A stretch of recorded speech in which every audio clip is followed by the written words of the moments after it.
للعالمین وعلی آلک و اصحابک یا سیدی یا خاتم النبیین۔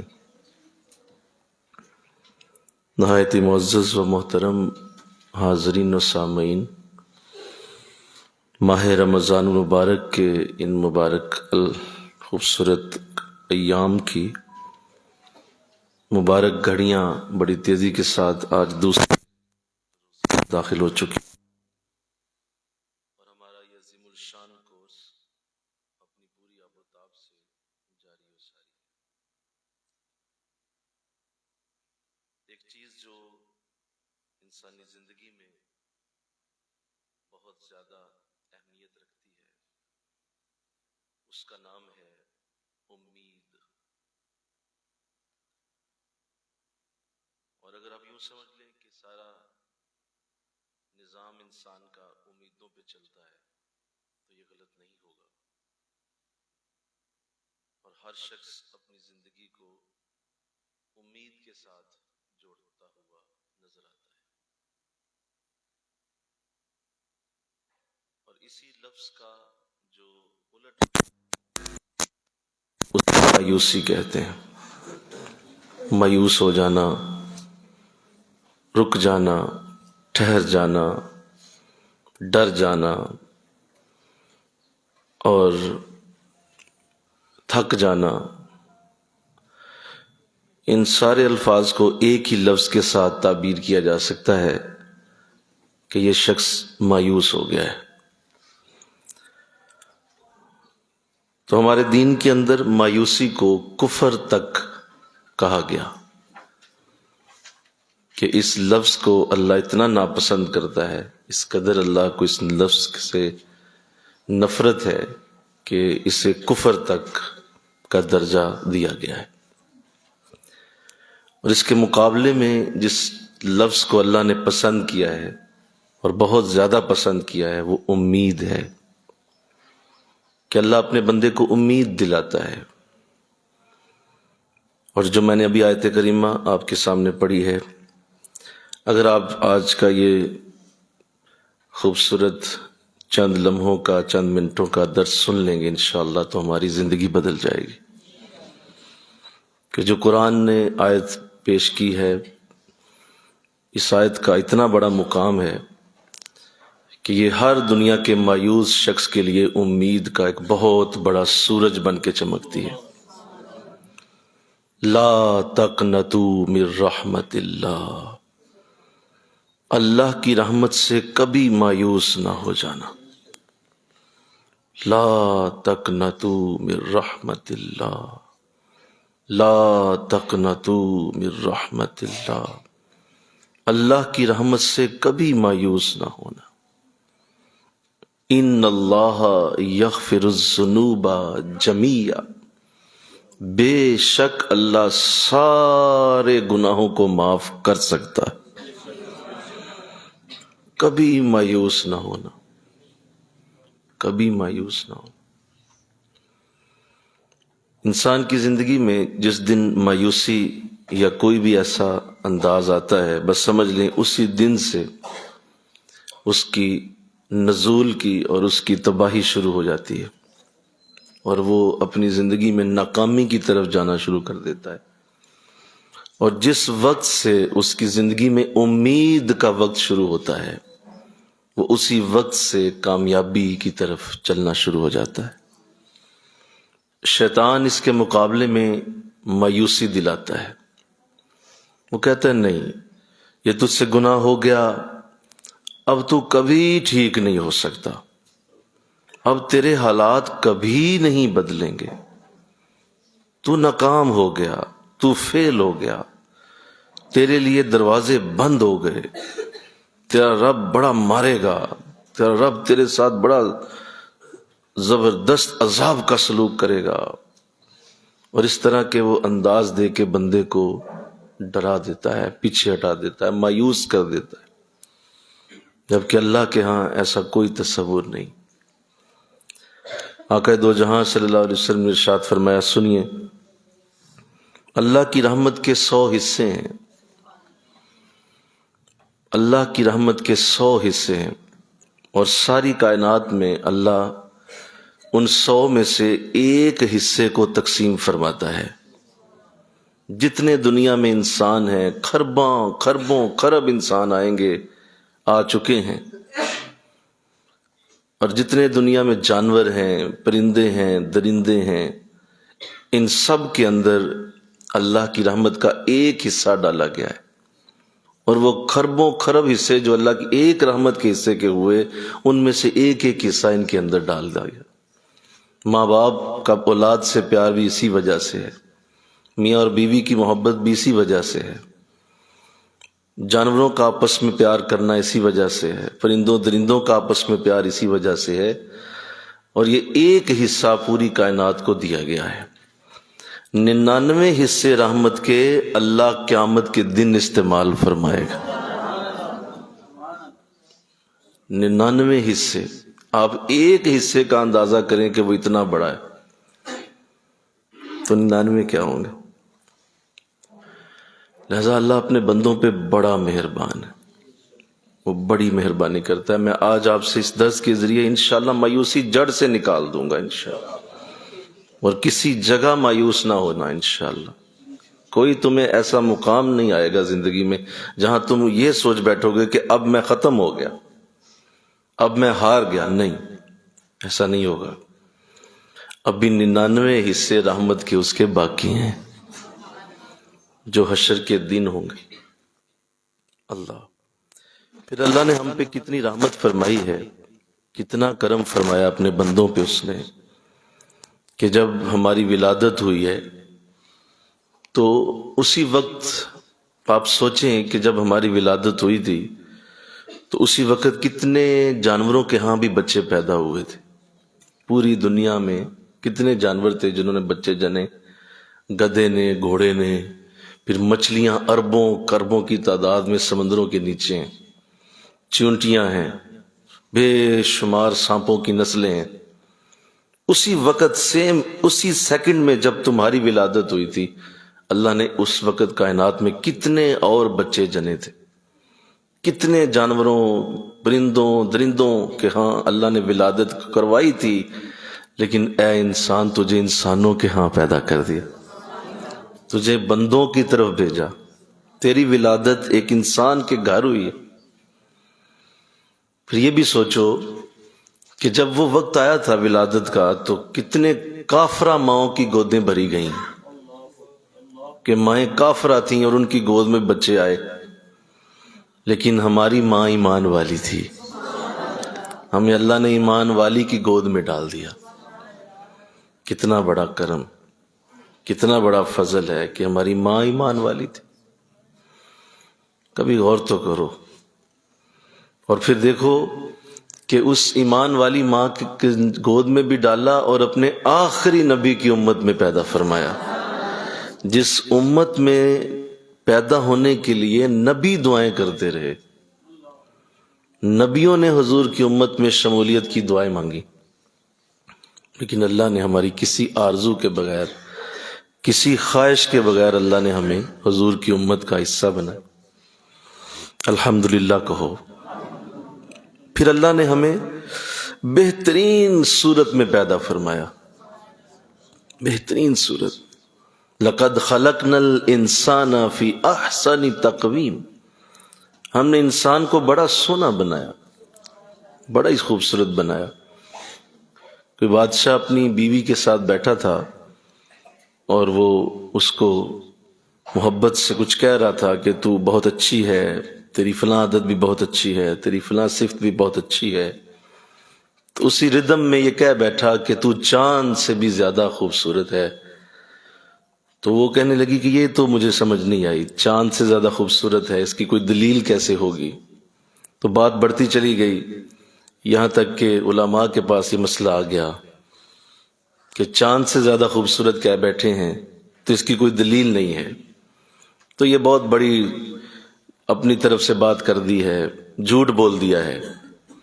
علماء کہنے لگے ہم اب اس کو کیسے ثابت کریں کہ چاند سے زیادہ تو خوبصورت ہے؟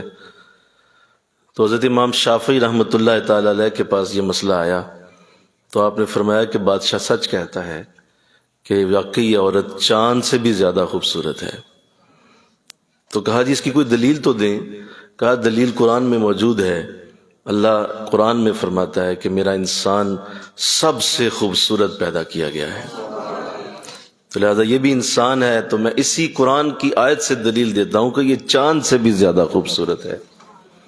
تو اللہ نے بڑی خوبصورت شکل انسان کو عطا فرمائی. اللہ پھر اللہ نے قرآن میں اس کا باقاعدہ اس کا اظہار فرمایا. ارشاد فرمایا وَلَقَدْ كَرَّمْنَا بَنِي آدم، ہم نے انسان کو بڑی عزتوں سے نوازا ہے، اس کو ہم نے بڑی عزتیں دی ہیں. بنی آدم جتنے بھی ہیں، چاہے وہ رنگ، مذہب، نسل، مذہب، وہ دین، کسی سے بھی تعلق رکھتے ہوں، ہم نے عزتوں سے نوازا ہوا ہے. کیا کیا عزتیں دی ہیں؟ دنیا میں ہر جانور کو، ہر دوسرے کسی بھی جانور کی خوراک کو جب دیا جاتا ہے تو وہ اپنی گردن جھکاتا ہے اس کی طرف، وہ کھانے کی طرف اپنا منہ لے کر جاتا ہے. گھوڑا نیچے کی طرف جھکے گا، گدھا نیچے کی طرف جھکے گا، پرندے نیچے جھکیں گے. کوئی بھی مخلوق اپنا کھانا کھانے کے لیے گردن جھکاتی ہے. انسان سے کہا نہیں تو عزت والا ہے، تجھے 2 ہاتھ دیے ہیں، تیرے منہ تک ہم خوراک خود پہنچائیں گے، ہم تجھے خوراک خود دیں گے. عزتوں سے نوازا، بلندیاں عطا فرمائیں. لہذا کتنی برکت انسان کو دی گئی ہے. فرمایا کہ اس سے بڑا اور کیا تجھے عزت دی جائے کہ اللہ نے سارے انسانوں کی رزق کی ذمہ داری اپنے اوپر لی ہوئی ہے. باقی ہر جاندار کو کہا اٹھ اور اٹھ کے رزق تلاش کر، اور جا جا کے تو رزق لے اور اپنے رزق کے لیے خود محنت کر. انسان کے لیے کہا ہے بندے تیری رزق کی ذمہ داری میرے اوپر، ہم پہنچائیں گے تجھے. لہذا رزق اور موت جب انسان کی طرف آتے ہیں تو رزق موت سے بھی پہلے پہنچتا ہے، کیونکہ وہ موت اس وقت تک آئے گی نہیں جب تک آخری رزق کا دانہ منہ سے نیچے نہیں اترے گا. تو پھر پہلے کیا پہنچا؟ سارے بولو، سارے بولو، رزق پہنچا نا. موت بعد میں پہنچے گی، پہلے رزق پہنچ جائے گا. اللہ، تو اس سے بڑی اور کیا دلیل دی جا سکتی ہے کہ اگر کسی پہاڑ کے نیچے پانی کا ایک قطرہ بھی تیرا رزق ہے تو اس وقت تک تو مرے گا نہیں جب تک اس پہاڑ کے نیچے اس پانی کے قطرے کو پی نہ لے. تیری موت نہیں آئے گی. ہم تجھے وہ رزق پہنچا کے چھوڑیں گے، یہ ہماری ذمہ داری ہے. اللہ، مل کے کہو نا سبحان اللہ. کیونکہ اللہ اپنے بندوں پہ بڑا مہربان ہے. اللہ اپنے بندوں سے بڑی محبت کرتا ہے، بڑا پیار کرتا ہے. فرمایا کہ میری محبت کا اندازہ نہ لگانا اور نہ اس محبت کے ناپنے میں لگ جانا، تم نہیں ناپ سکو گے. میری محبت تیرے ساتھ کتنی ہے، کتنا میرا تجھ سے پیار ہے. دیکھو نا، انسان اپنے ہاتھوں سے کوئی چیز جب بناتا ہے تو اسے وہ کتنی پیاری ہوتی ہے. ایک پینٹر پینٹنگ کرتا ہے، ایک چھوٹی سی تصویر بناتا ہے، وہ اس کو چومتا رہتا ہے، میں نے اپنے ہاتھوں سے بنائی. ایک جو ہے وہ لوہے کا کام کرنے والا لوہے کا کوئی گیٹ بنا دیتا ہے، وہ اس کو دیکھتا رہتا ہے، میں نے ہاتھوں سے بنایا. ایک لکڑی کا کام کرنے والا ایک اچھا میز بنا دیتا ہے، وہ میز اس کو نظروں سے نہیں جاتا کہ یہ میں نے بنایا ہوا ہے. ہم انسان اپنے ہاتھوں کی چیزوں سے کتنا پیار کرتے ہیں. ایک جو ہے وہ کمہار جو مٹی کے برتن بناتا ہے، اسے اس مٹی کے برتنوں سے پیار ہو جاتا ہے، اس سے محبت کرتا ہے. اللہ، جب یہ بجلی ایجاد ہوئی تو ایڈیسن کسی بازار سے گزر رہا تھا، چونکہ ایجاد اس کی ہے بجلی، الیکٹریسٹی. تو یہ گزر رہا تھا کسی بازار سے، تو ایک لالٹین بیچنے والا دوسرے لالٹین بیچنے والے سے بات کر رہا تھا، اور اس نے یہ گالی دے کے کہا کہ یہ بجلی جب سے آئی ہے تو ہمارا تو کاروبار ہی ختم ہو گیا. لالٹینیں بکا کرتی تھیں، لوگ لالٹینیں لے کے جایا کرتے تھے، اب یہ بجلی آ گئی ہے. اور اس نے گالی دے دی. ایڈیسن نے سن لیا، اس سے برداشت نہ ہوا، اس نے اس کو پکڑ لیا، مارنا شروع کر دیا. لوگ کٹھے ہو گئے، مار مار کے اس کا کچھ نہ چھوڑا. لوگ کٹھے ہوئے، کیا ہو گیا؟ تو ایڈیسن کہنے لگا کچھ نہیں ہوا، اس نے میری بنائی چیز کو برا کہا، میں نے بنائی تھی، مجھے غصہ آ گیا ہے، کیوں اس نے کہا؟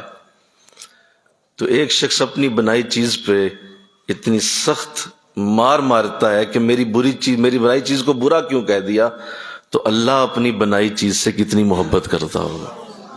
اپنے ہاتھوں سے بنایا نا، اپنے ہاتھوں سے بنایا، لہذا 70 ماؤں سے زیادہ محبت کرتا ہے. ملے کہو نا سبحان اللہ.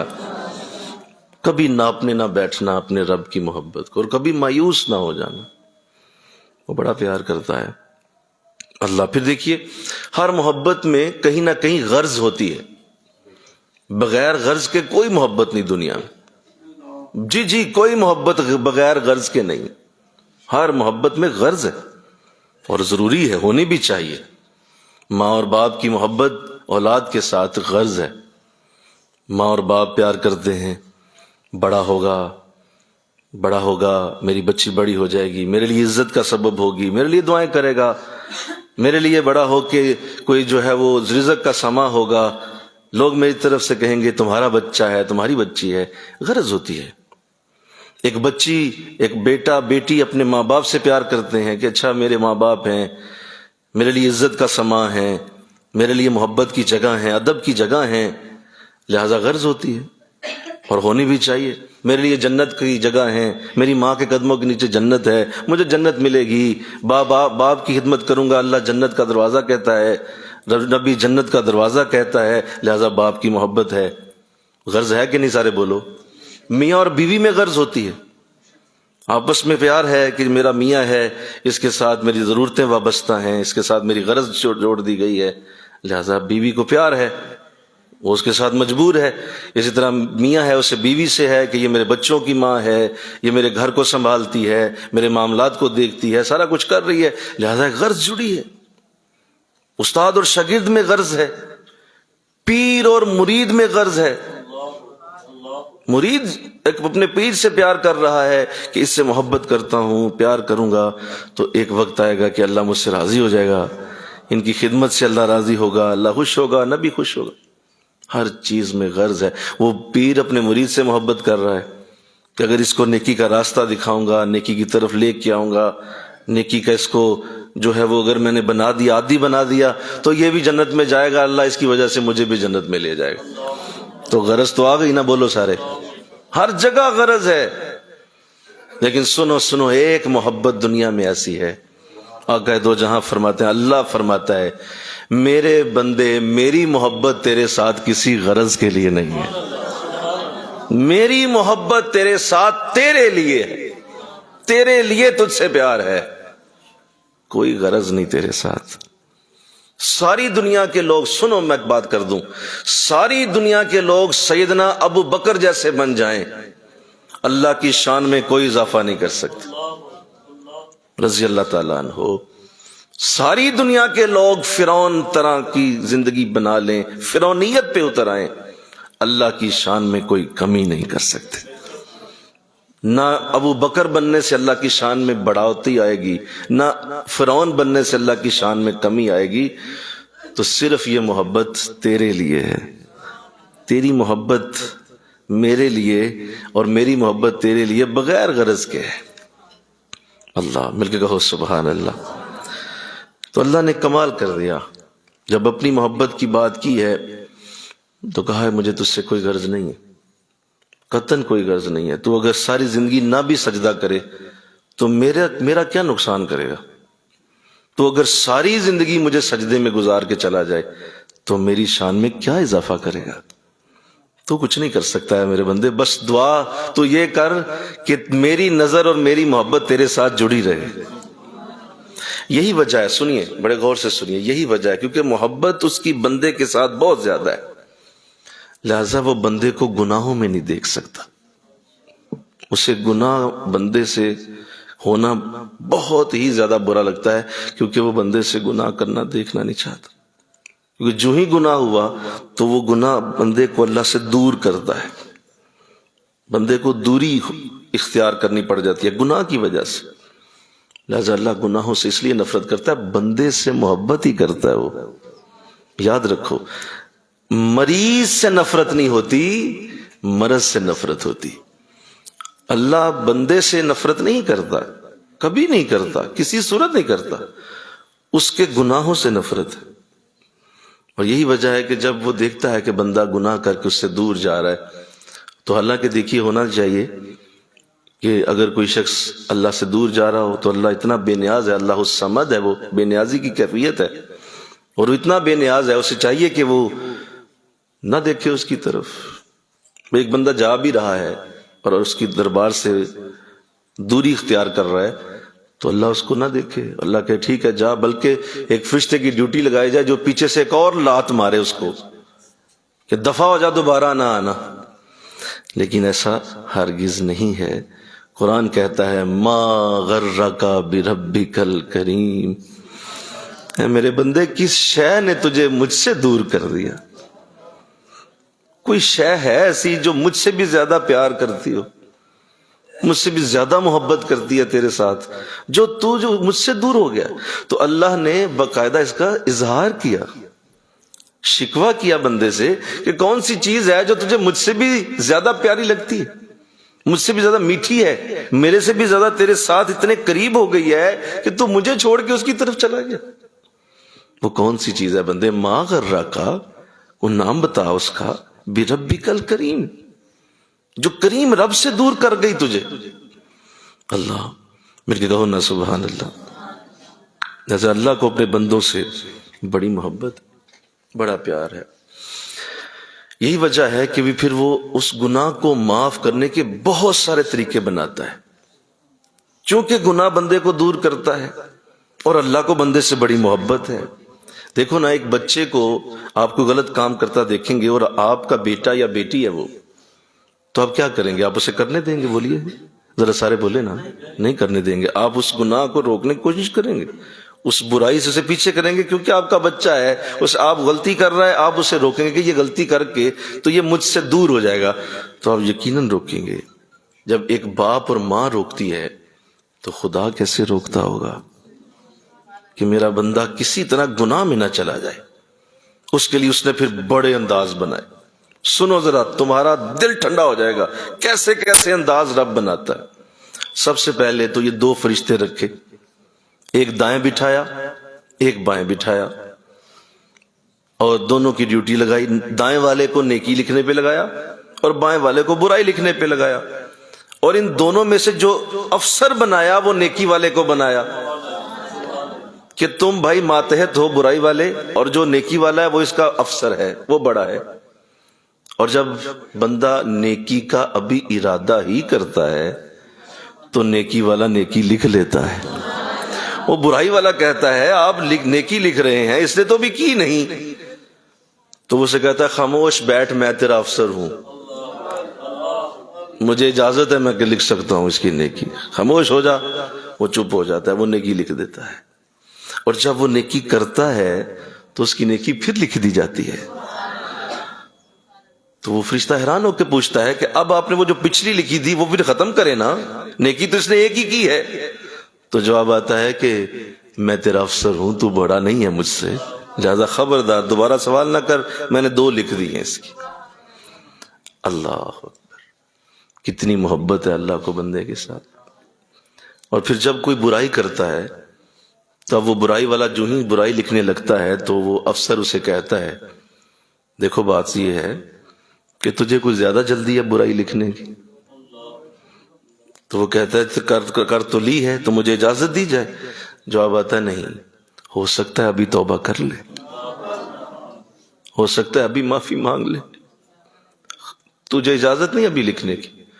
وہ کتنے پہر انتظار کرتا ہے، کتنے منٹ، کتنے سیکنڈ، کتنے اس کو گھنٹے گزر جاتے ہیں، اور پھر وہ پوچھتا ہے کہ کیا اب لکھ لوں؟ جواب آتا ہے نہیں، ابھی ٹھہر جا، شاید ابھی تھوڑی دیر اور ملے، اسے توبہ کر لے۔ اور جب وہ توبہ نہیں کرتا، کتنا ہی وقت گزر جاتا ہے، تو پھر وہ اجازت مانگتا ہے تیسری بار، تو پھر کہتا ہے لکھ لے لیکن ایک گناہ لکھنا بس۔ وہ کہتا ہے جی یہ کیا بات ہوئی؟ آپ نے جب اپنی طرف لکھا ہے تو فَلَهُ عَشْرَ أَمْثَالِهَا، جو ایک نیکی کرے ہم 10 نیکیاں لکھیں گے، تو وہاں 10 لکھ دی گئی ہیں، اور مجھے آپ ایک گناہ کے لیے کہتے ہیں؟ جواب آتا ہے ہاں یہی ہماری مرضی ہے، آپ اسے ایک گناہ لکھیے۔ ایک گناہ لکھا جاتا ہے۔ اب وہ بندہ اچانک ایک نیکی کر دیتا ہے۔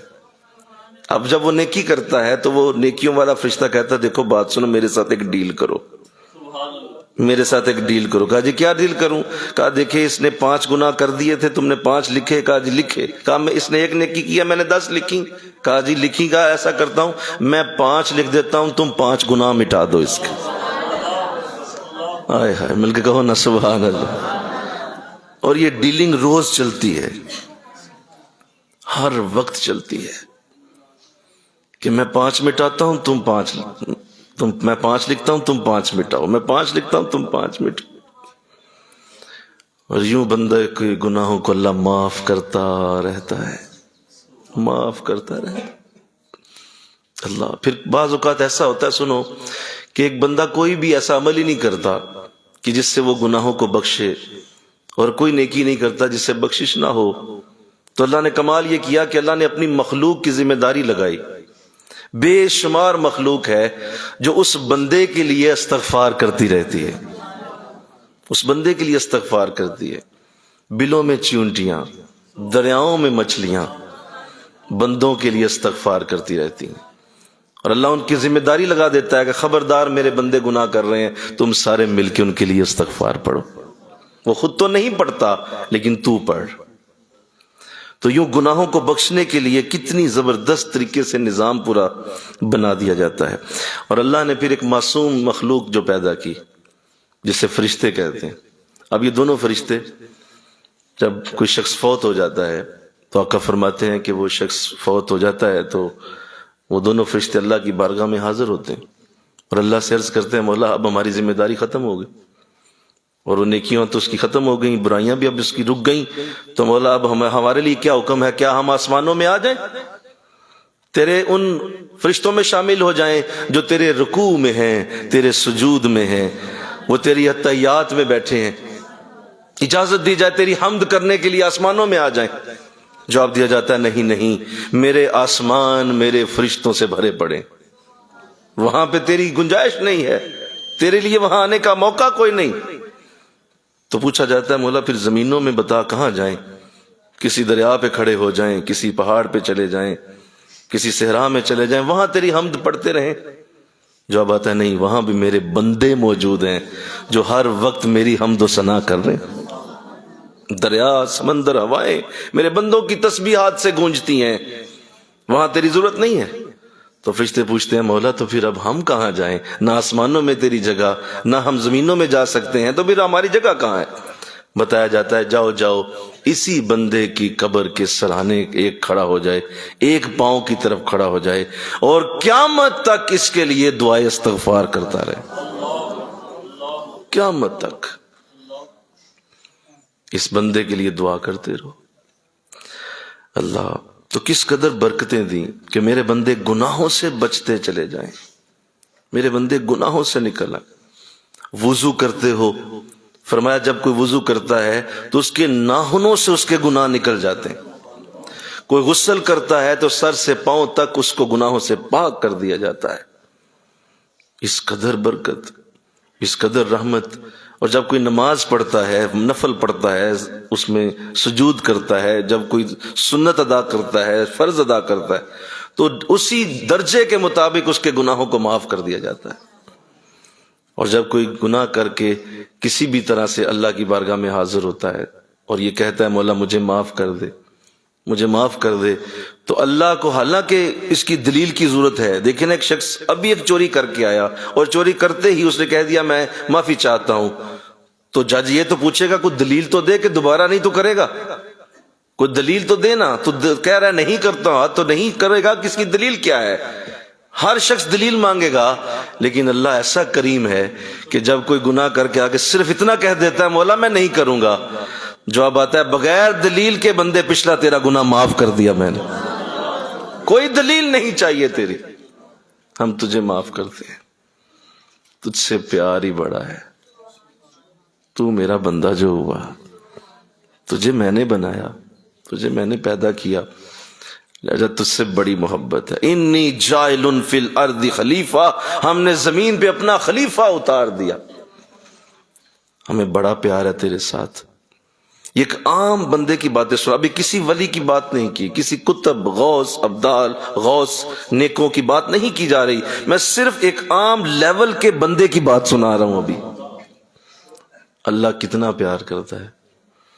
غسل سے گناہ معاف، وضو سے. پھر جب عیدین پڑھنے کے لیے نکلا، سنو، عید کی نماز پڑھنے کے لیے اکٹھے ہوتے ہیں مسلمان مومن لوگ، اکٹھے ہو گئے. تو جب وہ اکٹھے ہوتے ہیں تو آقا فرماتے ہیں اللہ کی بارگاہ سے فرشتوں سے پوچھا جاتا ہے، فرشتوں پتہ کرو ذرا یہ کیوں سارے اکٹھے ہو گئے؟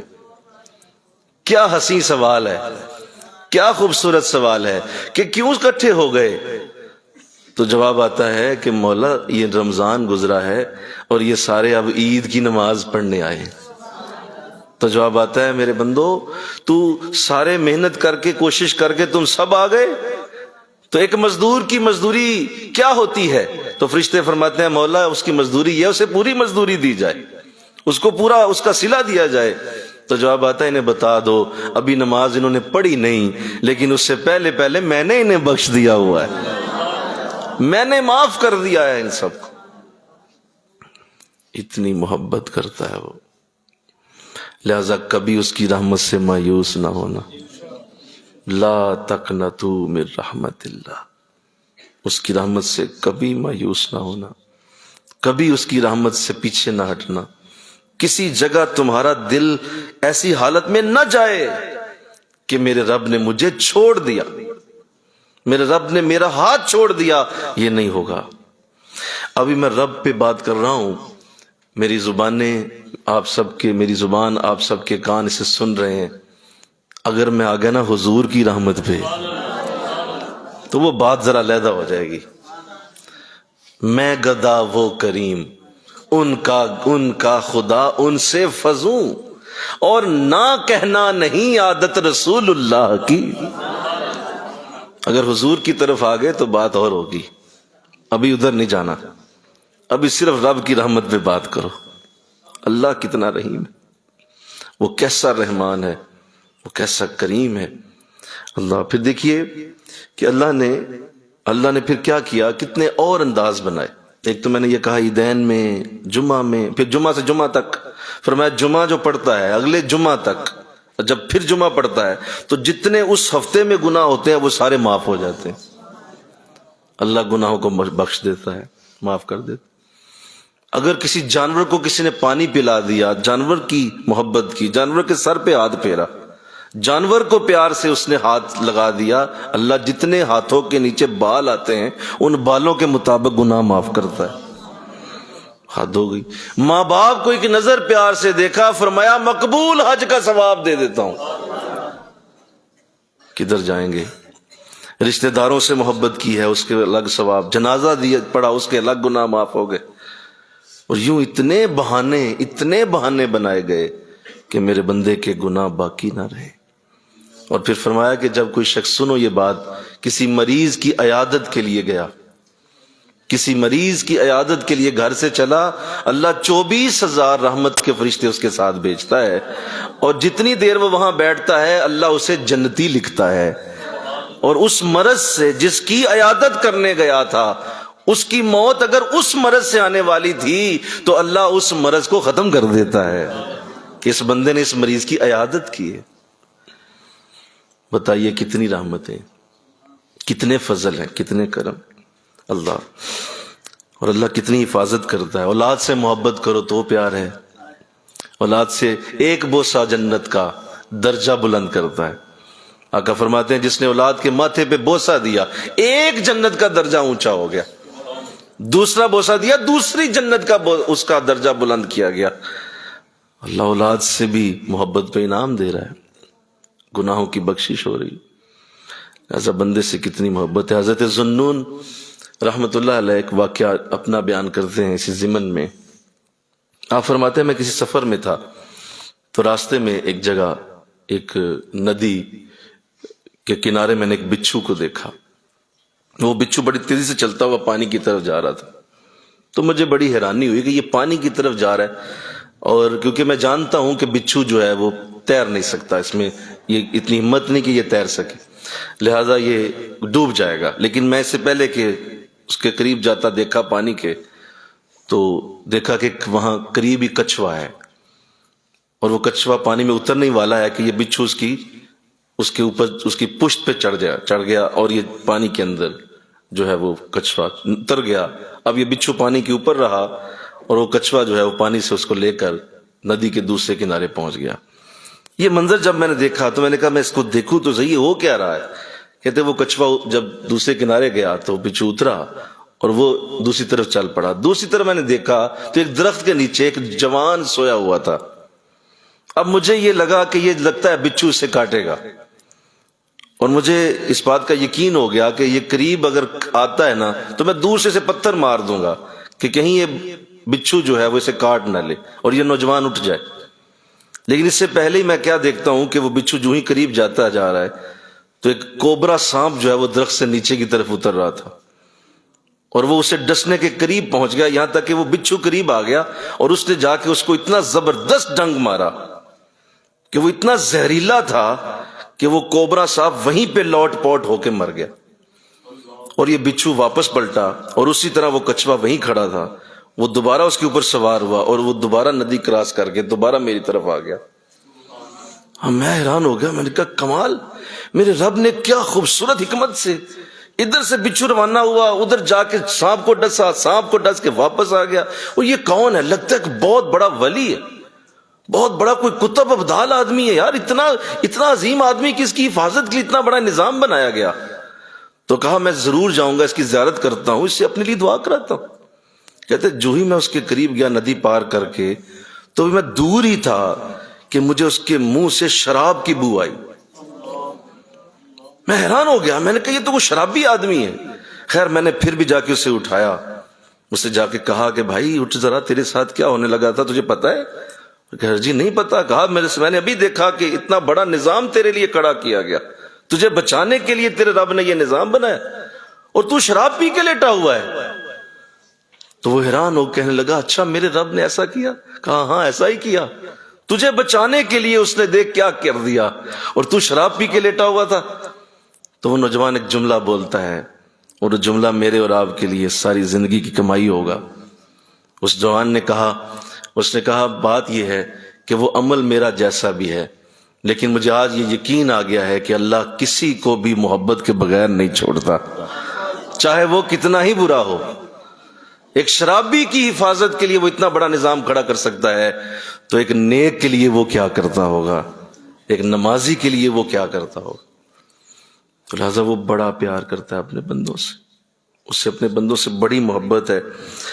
تو دیکھیے کہ جب اتنا بڑا معاملہ بنایا گیا تو دیکھیے کہ اب رمضان آ گیا، میرے کہو نا سبحان اللہ۔ یہ رمضان کا میں کیا بتاؤں، اب اللہ ایک نفل فرض جتنا بنا دیا، ایک فرض 70 فرضوں جتنا بنا دیا، جنت کے سارے دروازے کھول دیے، دوزخ کے سارے ہی بند کر دیے۔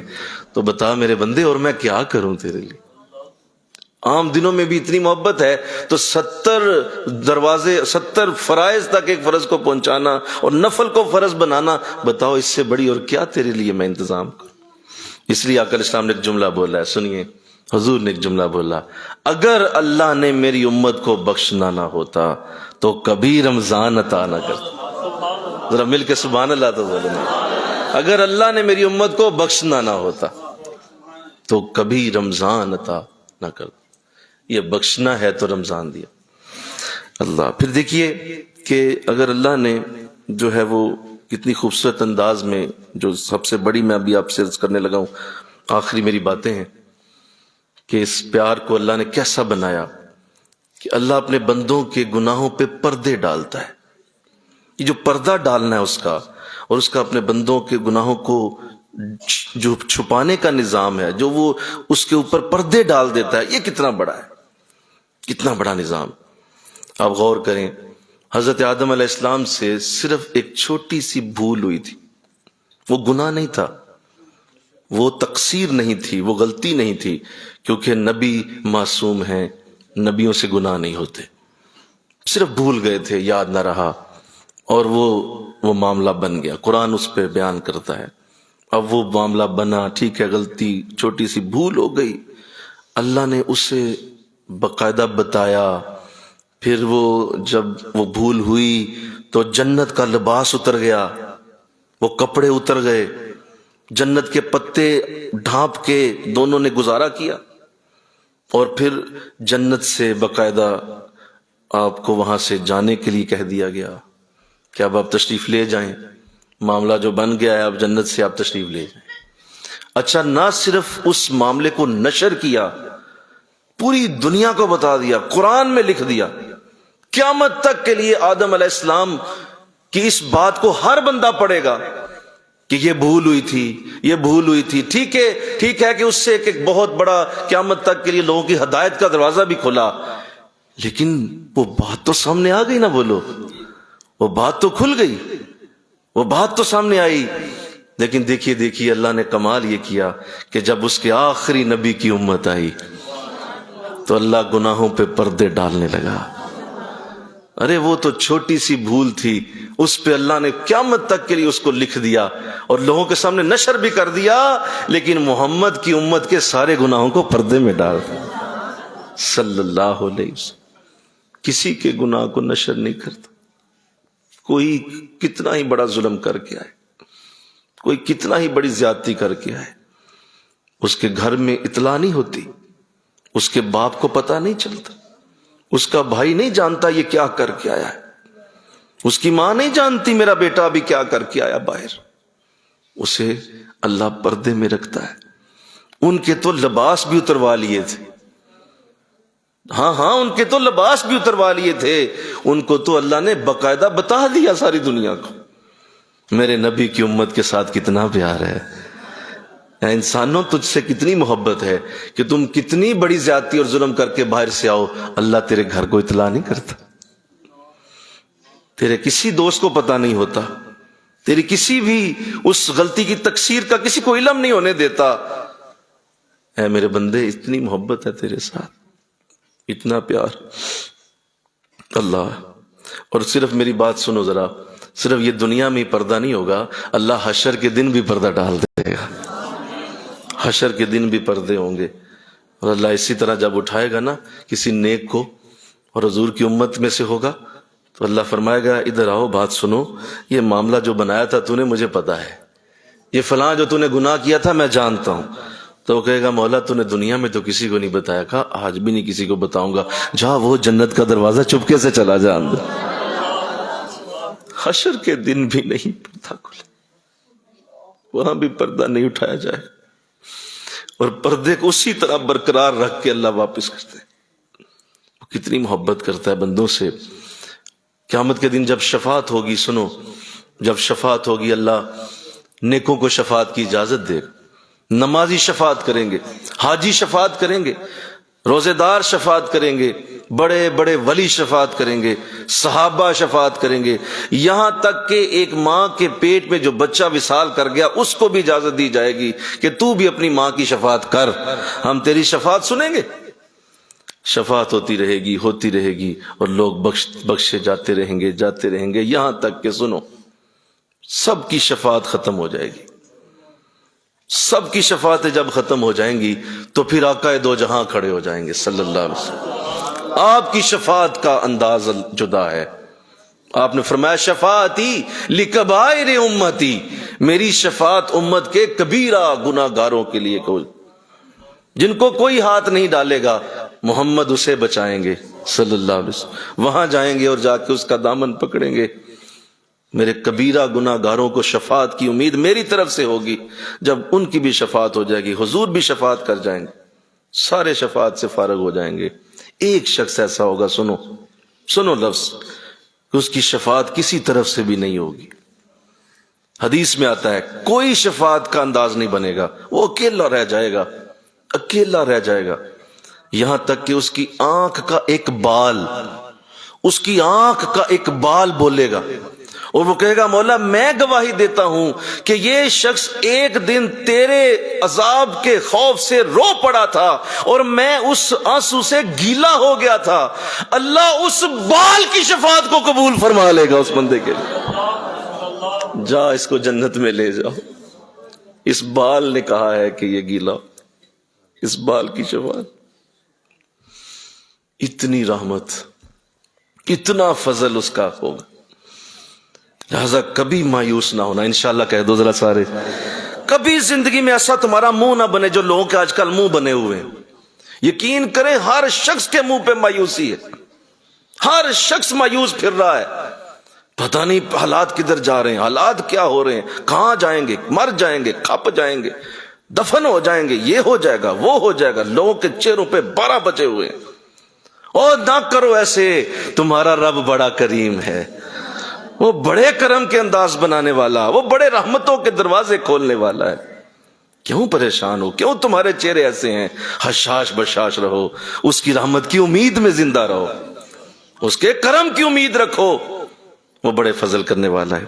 سنیے آقا دو جہاں صلی اللہ علیہ وسلم، آپ کے بارے میں ایک بات میرے سامنے آئی کہ جب حضور الاسلام کی آخری گھڑی تھی اور آپ آخری چند لمحوں میں وصال کے قریب تھے، تو آپ کے چہرے پہ تڑپ تھی. آپ کا چہرہ ایک عجیب تڑپ میں تھا. حضرت اما عائشہ صدیقہ رضی اللہ تعالیٰ عنہ آپ راوی ہیں، آپ فرماتی ہیں میں نے حضور سے پوچھا، حضور اس وقت آپ کی حالت میں نے کبھی ایسی زندگی میں نہیں دیکھی، اس وقت آپ کے چہرے پہ جو تکلیف نظر آتی ہے، حضور ایسا کیا ہو گیا ہے؟ بخار شدت کا ہے، اس میں کوئی شک نہیں، لیکن آپ کی حالت کچھ عجیب ہے. تو آپ نے فرمایا عائشہ میں جو اس وقت تکلیف محسوس کر رہا ہوں وہ بہت بڑی ہے، بہت بڑی تکلیف ہے، اور میں نے یہ تکلیف ہے عائشہ خود دعا کر کے اپنے اوپر لی ہے. فرمایا خود دعا کر کے لی ہے؟ حضور کیا کون سی دعا ہے؟ فرمایا کہ میں نے اللہ سے یہ عرض کی تھی کہ مولا حشر کے دن میری امت کو تکلیف نہ پہنچے، وہ تکلیف جو حشر کے دن میری امت کو آئے گی وہ تو مجھے موت کے وقت دے لینا. میں وہ تکلیف لے رہا ہوں اور اس تکلیف سے گزر رہا ہوں. میری وہ تکلیف کا وقت ہے اور میرے اس وقت جو حالت ہے، میری اس درد کو سہ رہا ہوں جو حشر کے دن میری امت اٹھانے والی ہے. اس تکلیف کا یہ وقت ہے عائشہ. تو اما عائشہ صدیقہ رضی اللہ تعالیٰ عنہ فرمانے لگی حضور تو یہ کب ختم ہوگی؟ آپ کی یہ تکلیف مجھ سے نہیں دیکھی جاتی. تو ارشاد فرمایا کہ بس چند ہی لمحے رہ گئے عائشہ، بس کچھ ہی منٹ رہ گئے، کچھ ہی سیکنڈ رہ گئے، کچھ لمحوں کا معاملہ ہے. اللہ میری امت کی تکلیف کو معاف کرنے والا ہے. اسی عالم میں حضرت اسرائیل تشریف لائے، حضرت جبرائیل آئے. ارشاد فرمایا اللہ کا پیغام آ گیا، اللہ اب آپ سے ملنا چاہتا ہے، اور اللہ کی طرف سے یہ اعلان ہو چکا ہے کہ اب آپ آ جائیے. تو پوچھا کیا جبریل نہیں جاؤں گا، اس سے پہلے میرے رب سے پوچھ کیا کہ بعد میں میری امت کا کیا ہونے والا ہے، میری امت کے لیے کیا ہوگا. تو حضرت جبریل چلے گئے، اللہ کی بارگاہ میں حاضر ہوئے. فرمایا مولا تیرا نبی پوچھتا ہے میری امت کا کیا ہوگا. تو جواب دیا کہ جا میرے نبی کو بتا دو، اے جبریل جاؤ میرے نبی کو خبر دو، میرے نبی کو یہ پورا یقین دلانا کہ ہم تمہاری امت کو تنہا نہیں چھوڑیں گے، تیری امت کو تنہا نہیں چھوڑا جائے گا. ہر ایک کا بازو پکڑیں گے، ہر ایک کو تھام لیں گے، ہر ایک کے دل کی ٹھنڈک ہم خود بن جائیں گے. آپ جا کے صرف اتنا کہہ دیں کہ ہم آپ کو کبھی بھی غمزدہ نہیں ہونے دیں گے. امت کے لیے آپ اپنی فکر چھوڑ دیں، ہم ہیں اس کے لیے. حضرت جبریل آئے، فرمایا مولا نے یہ پیغام دیا ہے. فرمایا اب مجھے تسلی ہے، اسرائیل اپنا کام کر. اب مجھے تسلی ہو گئی. جو اتنی محبت کرنے والا ہو کہ اپنے نبی کی آخری لفظوں سے بھی ہماری محبت ہی چھلک کر دنیا سے جاتا ہو، تو بتائیے ایسے شخص کو مایوس ہونا چاہیے؟ ایسے شخص کے منہ پہ 12 بجنے چاہیے کیا؟ نہیں، اسے تو ہر وقت چہرہ چمچماتا رکھنا چاہیے. اس کی تو زبان پہ ہمیشہ اللہ کی تقدیس اور اس کی تحمید کے نغمے ہونے چاہیے. یہ مایوسیاں، یہ کفرانہ حرکتیں، اس طرح کے انداز بنانا کہ ہم لٹ گئے، مٹ گئے، ہم ختم ہو جائیں گے، یہ نہیں ہوگا. اللہ اپنی رحمت سے کبھی نہیں ہونے دے گا. اللہ اپنے دین کو بلند رکھے گا. اللہ اپنے دین کو اتنی بلندیاں دینے والا دے رہا ہے، دیتا رہے گا. کبھی بھی یہ دین نیچے نہیں آئے گا. اللہ اس دین کو ہمیشہ کے لیے بلند کرے گا. اللہ آخری بات، حضرت امام غزالی نے ایک بات لکھی ہے، جو میں سے کھولتا چلا گیا میرے سامنے ایسے ایسے چیپٹر آئے کہ میرے روئے سے جو آنسو چھلکے ہیں وہ میں بتا نہیں سکوں گا. کہ کس حد تک اللہ پیار کرتا ہے. امام غزالی رحمۃ اللہ تعالی علیہ آپ کیمیہ سعادت میں سے لکھتے ہیں، آپ فرماتے ہیں جب اللہ سارے شفاعتوں کو ختم کر بیٹھے گا اور اس کی شفاعتیں ہو جائیں گی اور نبی بھی شفاعت کر بیٹھیں گے، آقا دو جہاں بھی شفاعت مکمل کر لیں گے، سارے جہنمی جہنم میں چلے جائیں گے، جنتی جنت میں چلے جائیں گے، تو اللہ کی بارگاہ سے پھر آواز اٹھے گی، پھر آواز اٹھے گی، سنو ٹھہرو ذرا، رکو ذرا. تو اللہ اپنے 3 لپ جہنم میں سے ڈال کے باہر نکالے. کتنے لپ؟ 3 لپ ڈالے گا. اللہ کی ہتھیلی جہنم میں سے 3 بار گزرے گی. دیکھیں نا، آپ لپ کا مطلب یہ ہوتا ہے کہ سامنے آپ کے گندم پڑی ہو نا، تو آپ دونوں ہاتھوں سے یوں بھریں اسے، ہزاروں دانے آپ کے ہاتھوں میں آتے ہیں. بولو تو اللہ کا لپ کتنا بڑا ہوگا. جب وہ جہنم سے اس لپ کو نکالے گا تو خربوں خرب انسان پھر جہنم سے باہر نکل آئیں گے، اور وہ جہنم سے باہر آئیں گے تو اللہ انہیں ارشاد فرمائے گا کہ اب یہ میری خصوصی رحمت سے آئے ہیں، ان کو بھی جنت میں بھیج دیا جائے. لیکن ان کے ماتھے پہ لکھا ہوگا کہ یہ رحمان کے آزاد کردہ ہیں، خصوصی شفقت سے آزاد کیے گئے لوگ، یہاں ماتھے پہ لکھا ہوگا. تو جنتی انہیں دیکھیں گے، ہنسیں گے کہ یار کمال ہو گیا، تم لوگ کمال ہو، رحمان کی خاصیت سے آ گئے. تو وہ یہ بات اس کو دیکھ دیکھ کے کریں گے. تو وہ سارے ایک دن اکٹھے ہو کے اللہ کی بارگاہ میں عرض کریں گے، مولا تو نے جنت میں تو بھیج ہی دیا ہے، اب یہ ماتھے کا نشان بھی ختم فرما، تاکہ بار بار ہمیں کہا جاتا ہے کہ تو خاص بخشا گیا ہے، تو ہمیں وہ جہنم یاد آتی ہے. تو مولا کرم کر دے. جواب آئے گا کیا فرشتوں، جاؤ جاؤ میرے ہر اس جنتی کے ماتھے سے یہ نشان بھی ختم کر دو. ہائے، اس یہاں سے کبھی ہم نے کنارہ نہ کیا، اس یہاں سے کبھی ہم نے کنارہ نہ کیا، پر تو نے دل آزردہ ہمارا نہ کیا. ہم نے تو جہنم کی بہت کی تدبیر، پر تیری رحمت نے گوارا نہ کیا. پھر دوبارہ تو ہمیں مسجدوں میں بھیج دیتا ہے، پھر دوبارہ تو ہمیں کبھی قرآن آسان کورس شروع کرواتا ہے، کبھی آئیے دین سیکھیے شروع کرواتا ہے، کبھی تو ہمیں کسی مدرسے کی خدمت پہ لگا دیتا ہے، کبھی درس قرآن میں لگا دیتا ہے. مولا یہ تو کتنا رحیم ہے، تیری رحمت گوارا ہی نہیں کرتی. جب بھی گناہوں میں جاتے ہیں، کبھی رمضان شروع ہو جاتا ہے، کبھی شب قدر آ جاتی ہے، شب برات آ جاتی ہے، کبھی حضرت بلا لیتے ہیں، اور کبھی تو ویسے ہی آنسو بھری کوئی رات دے کر اپنے کرم سے سارے ہی معاملے صاف فرما دیتا. کیا تیرا کرم کا انداز، کیا تیرے کرم کے دروازے ہیں.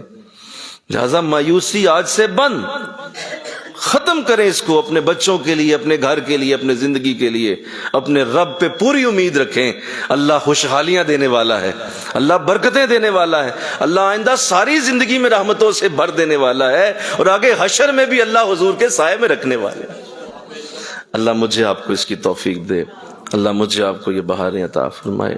وما علینا الا البلاغ المبین. آمین. اللہم صلی علی سیدنا و مولانا محمد وعلی آل سیدنا و مولانا محمد وبارک وسلم الہ العالمین. بس قبول فرما لے، تیری رحمت کا ذکر، تیرے کرم کا ذکر کیا، بس قبول فرما لے. ہمیں مایوسیوں سے نکال لے، ہمارے ماحول کو مایوسیوں سے نکال لے، ہمارے ملک کو مایوسیوں سے نکال لے، ہمارے معاشرے کو مایوسیوں سے نکال. مولا لوگ صرف مایوس ہیں اور کچھ نہیں.